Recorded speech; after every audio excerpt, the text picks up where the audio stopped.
রাহিমাহুল্লাহ একটা হাদিস শরীফ নকল করেছেন। তিনি বলতেছেন, একজন সাহাবী আল্লাহর নবীকে প্রশ্ন করলেন, মাতাসা ইয়া রাসূলুল্লাহ, নবীজি গো কিয়ামত কবে কায়েম হয়ে যাবে?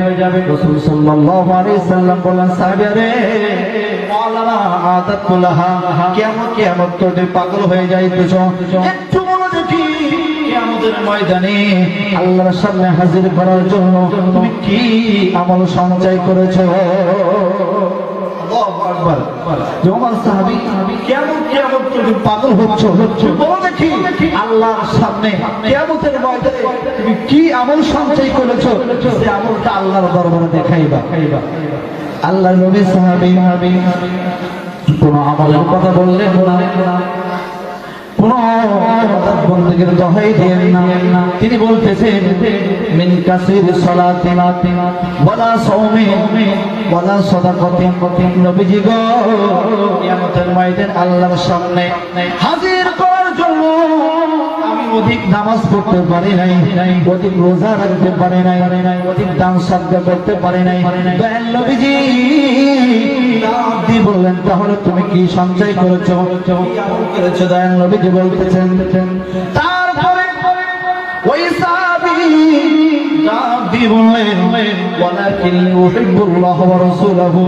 নবীজি গো আল্লাহর দরবারে হাজির করার জন্য, আল্লাহর দরবারে কোন ইবাদত বন্দেগী হাজির করার মতো আমার কোনো ক্যাপাসিটি নাই, কিন্তু আমার জানের থেকে প্রাণের থেকে আল্লাহ রাসূলকে বেশি ভালোবেসেছি। বলেন সুবহানাল্লাহ।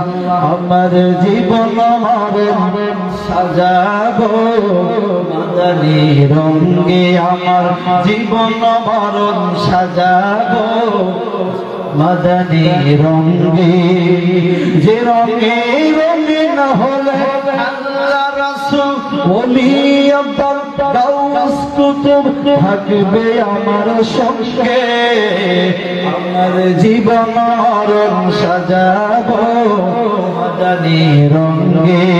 ঠিক না কথা বলেন?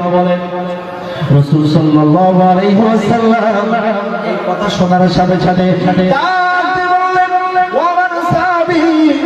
যদি তোমার ভালোবাসা, যদি তোমার মহব্বত, ওয়ালাকিন ইউহিব্বুল্লাহ ওয়া রাসূলুহু, রাসূলের জন্য অবশ্য হয়ে থাকে, যদি তোমার মহব্বত সত্যিকার হয়ে থাকে,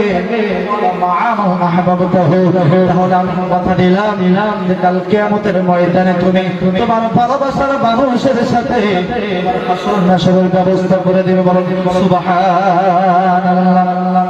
আমরা বাংলায় একটা কথা শুনি, যার সাথে তার মহব্বত তার সাথে তার কিয়ামত, জানি কিনা?